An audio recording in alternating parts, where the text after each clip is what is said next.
காலுக்கு செருப்பும் இல்லை, கால் வயிற்று கஞ்சியும் இல்லை, பாலுக்கு உழைத்தமடா என் தோழனே, பசையற்று போனமடா என் தோழனே அப்படின்னு கண்ணீர் விட்டு கதறி எழுதுவர் யார் அப்படின்னு பாத்தீங்க அப்படின்னா தோழர் ஜீவானந்தம்.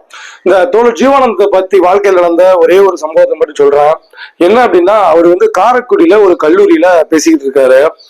பேசிக்கிட்டு இருக்கும் போதே அவருடைய கால்ல ஒரு கொப்பளம் வெடிச்சு என்ன அப்படின்னா ஒரு வேட்டி ஃபுல்லா ரத்தம் நனையுது.